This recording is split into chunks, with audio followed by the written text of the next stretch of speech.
Okay. Our next speaker is Dinesh Mandat.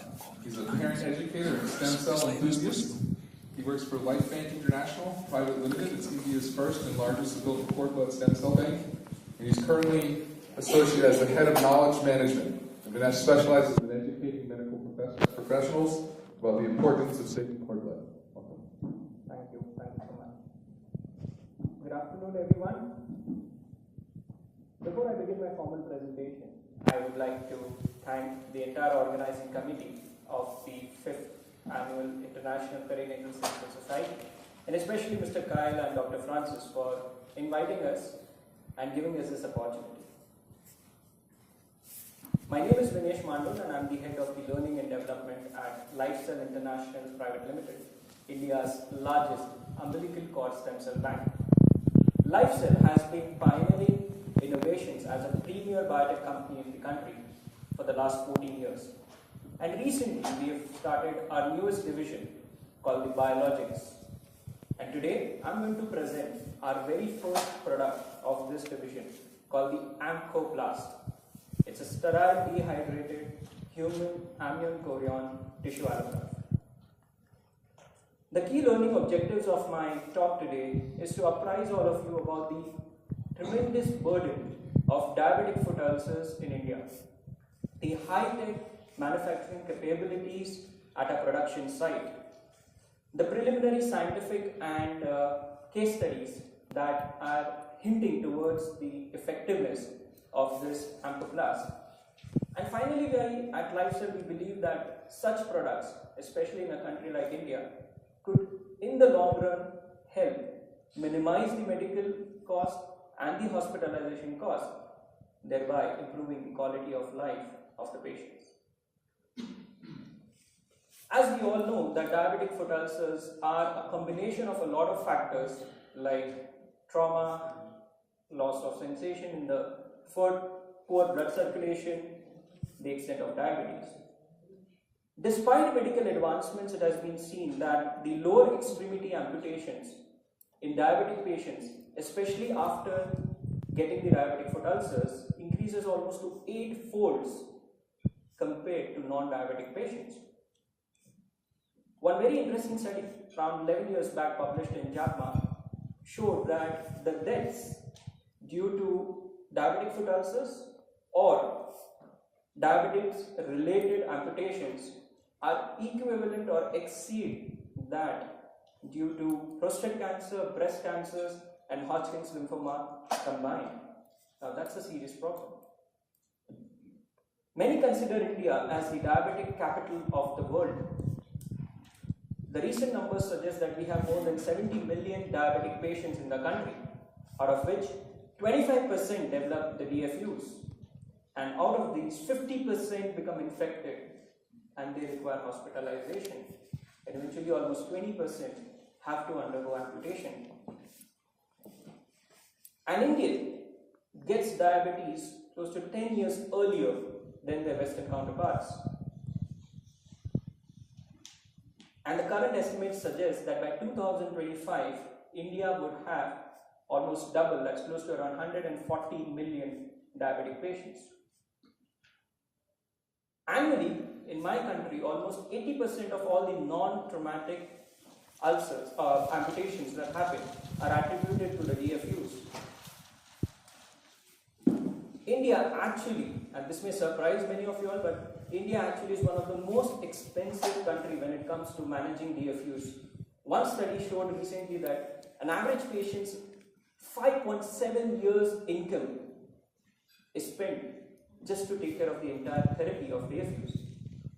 And in 2017, the official record suggests that we spent close to $30 billion to manage diabetes in the country. Many of us are aware in this audience that the typical characteristics of chronic wounds include excessive inflammation, which includes obviously high levels of proteases, reactive oxygen species, and inflammatory cytokines. Also, there is senescence in populations with impaired secretory and proliferative capacities, and obviously the MSCs are also found to be defective.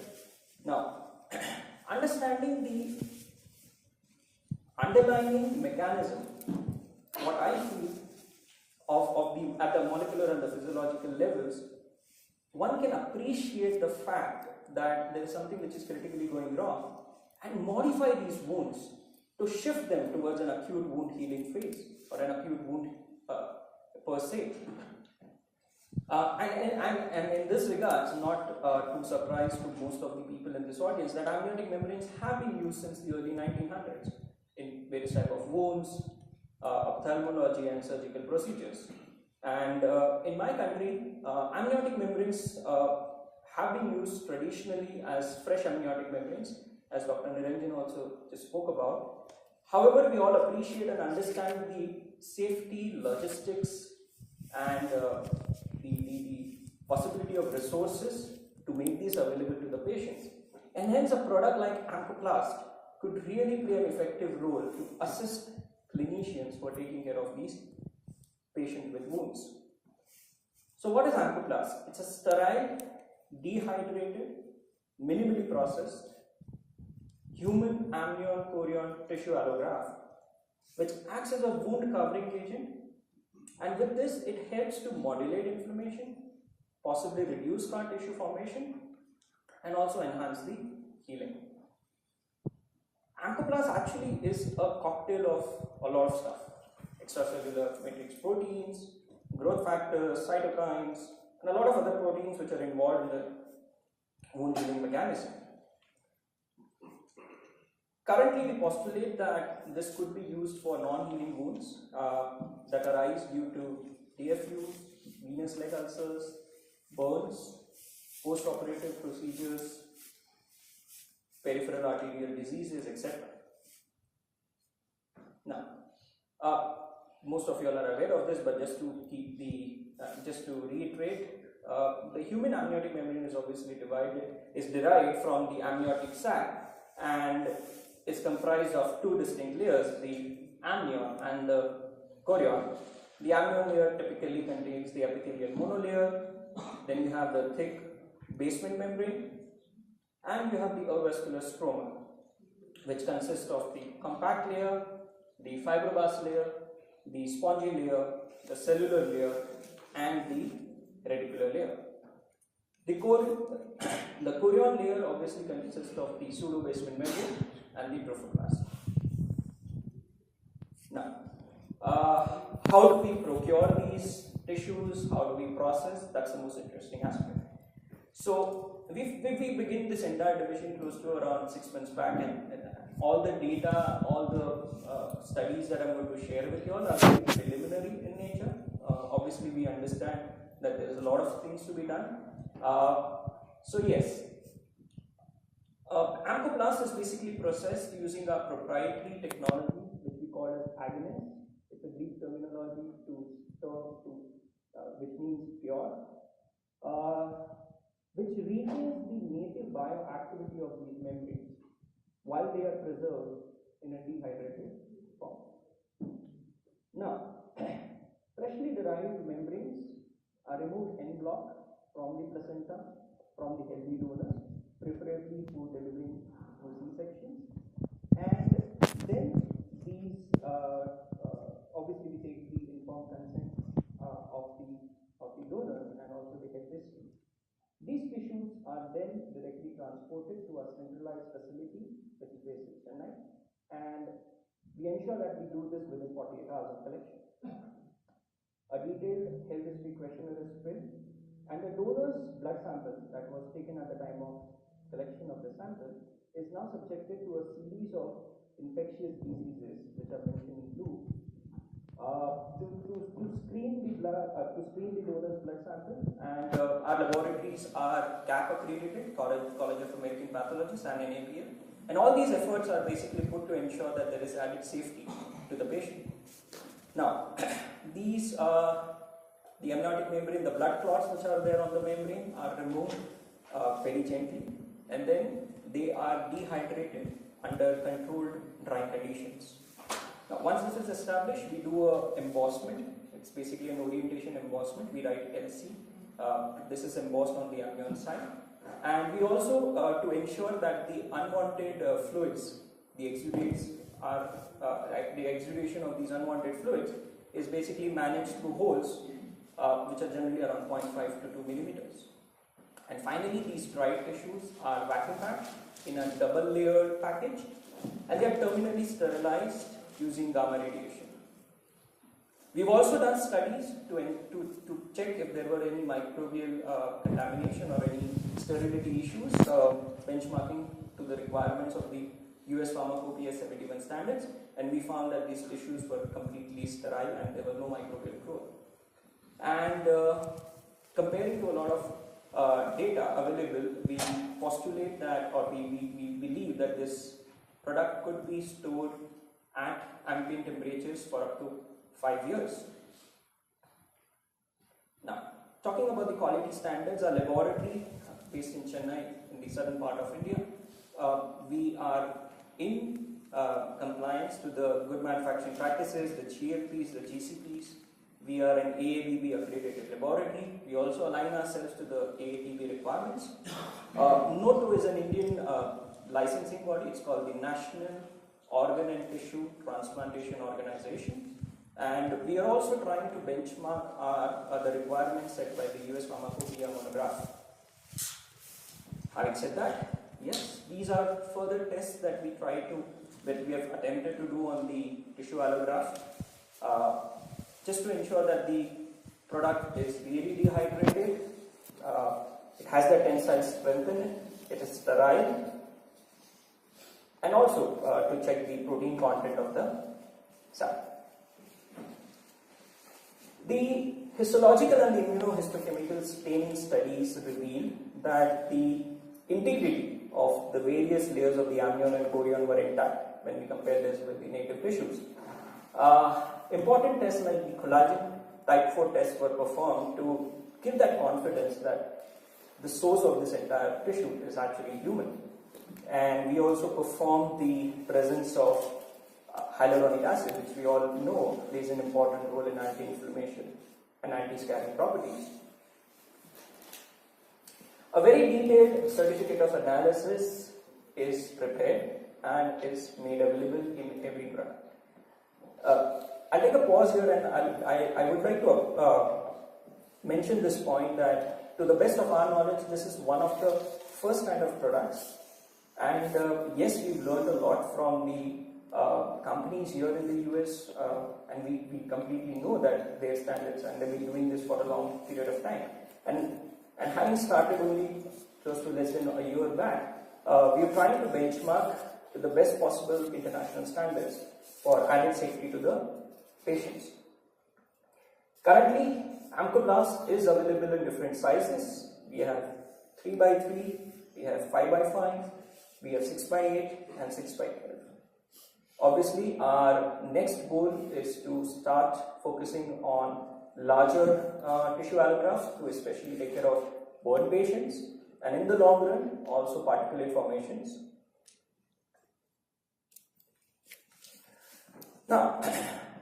Now was the main point that we had to put all these hypotheses to action, and we need to really see whether our processed AmchoPlast really delivers these cytokines and growth factors.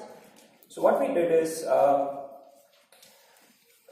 we checked an array of almost 19 critical cell signaling molecules which play a very important role in the wound healing process, and these were quantified using standard ELISA. We basically used the kit from Ray Biotech based in Georgia, US, and these included 9 growth factors, close to around 4 cytokines, and 6 cytokines and 4 TIMs, the tissue metalloproteinases inhibitors. Now, interestingly, on your right, what you see is that we found high levels of PDGF-AA, FGF-beta, TGF-beta1, PLGF, TM1, TM2, which we know that they promote cell migration, proliferation, and angiogenesis.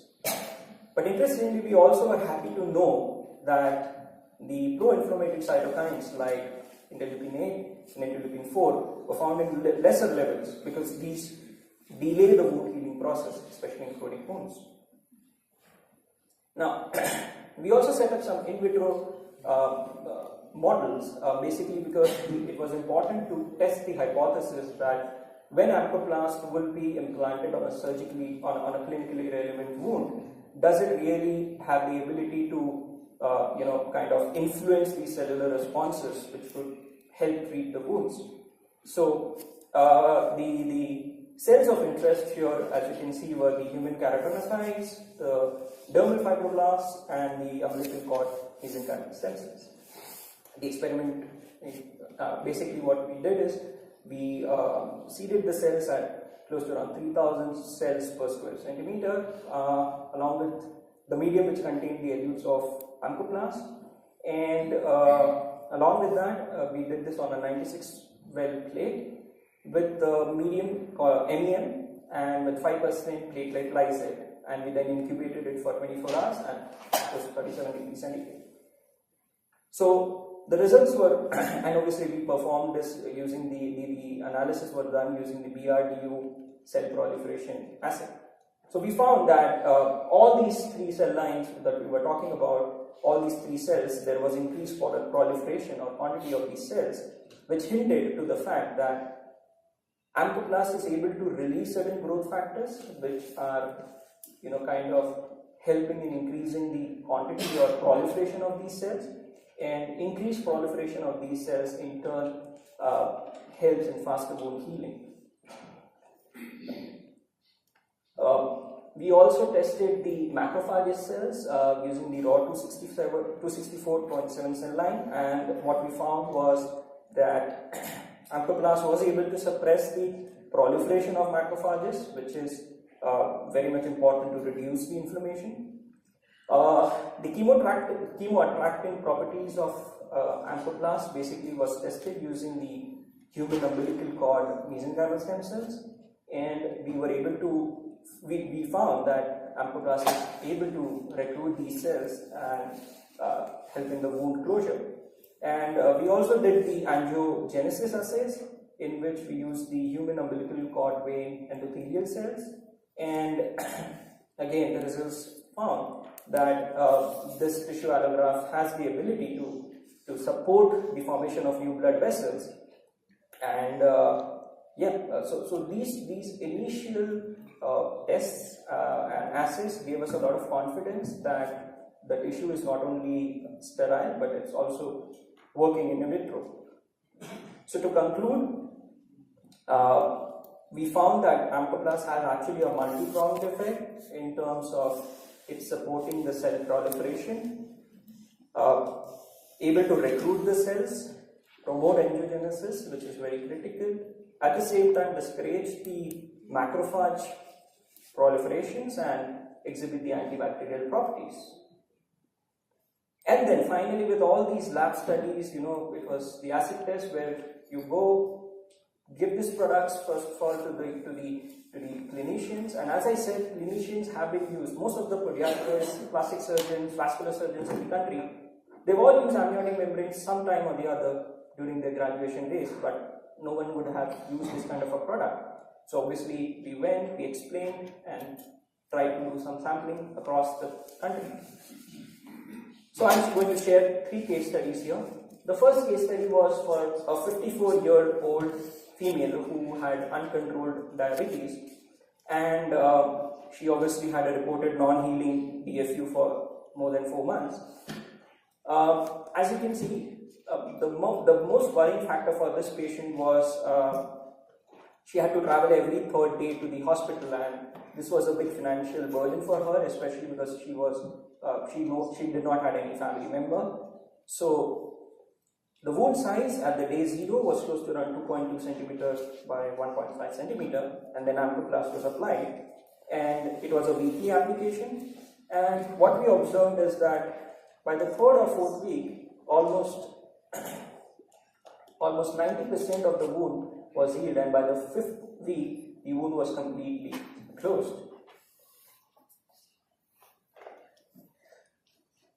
This was an interesting case study also, where we had a 70-year-old male with a previous history of diabetes mellitus, and he obviously also had a history of trophic ulcers on the left lip, first to posterior basically, And the doctors had advised him the MCR shoes on a regular basis for offloading throughout the wound period.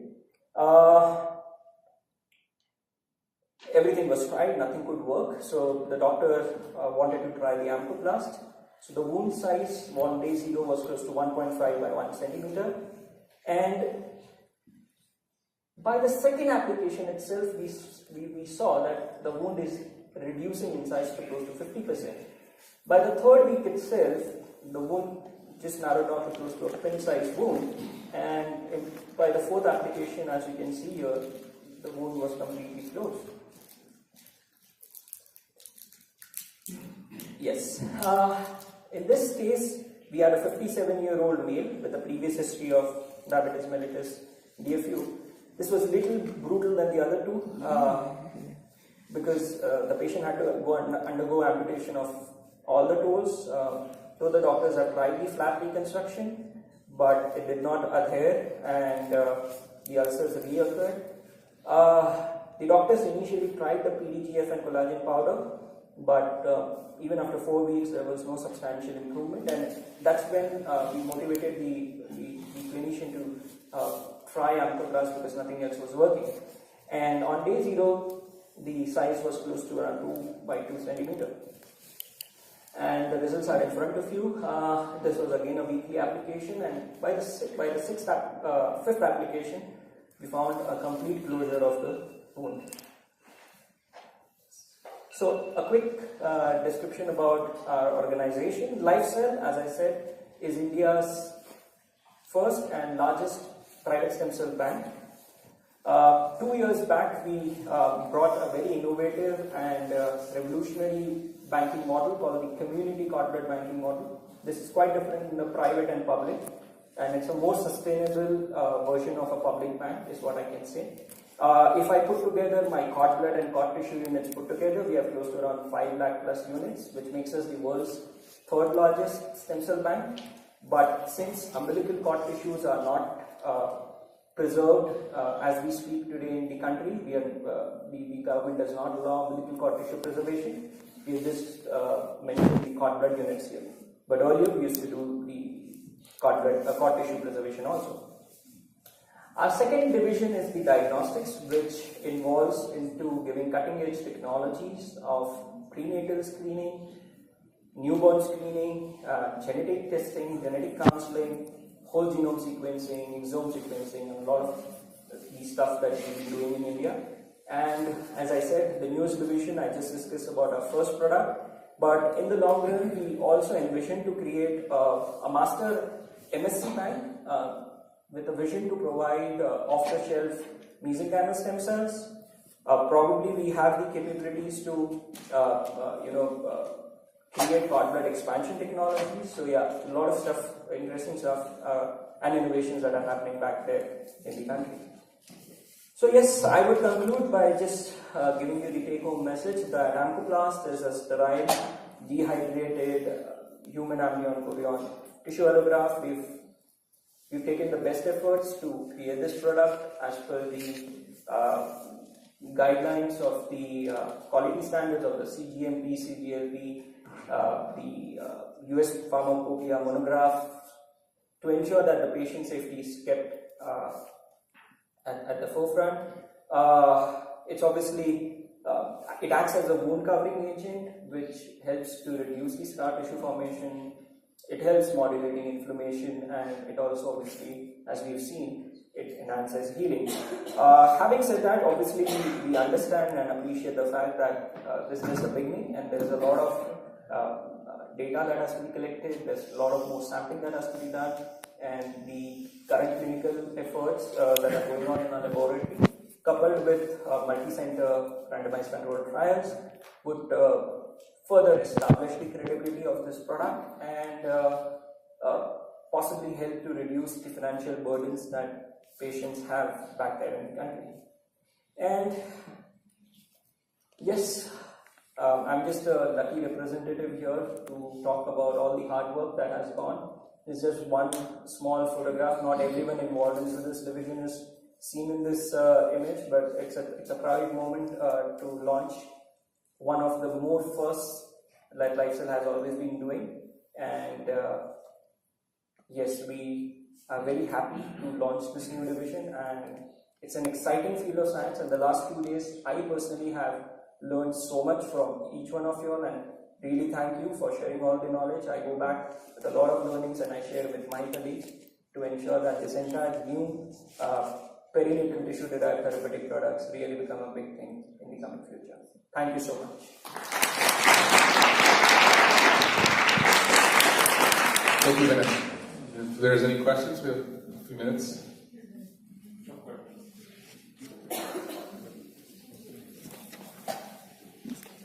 I have two questions. The first one regarding wound care. Does your product have any ability to manage or mitigate bioburden?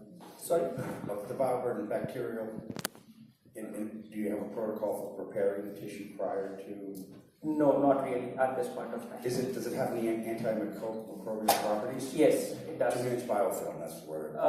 We've not really. That's the enemy of a lot of these. Yes. So very early days to confirm, because I don't really have the data on this. But we're trying to create products which could further evaluate this. But right now, I really don't have the data to comment on. Is it FDA available here for this? No. Okay. No.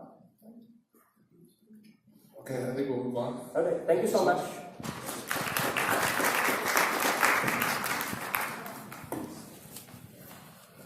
Our next speaker is Dr. Francisco Nicholas from the Lab of Regeneration.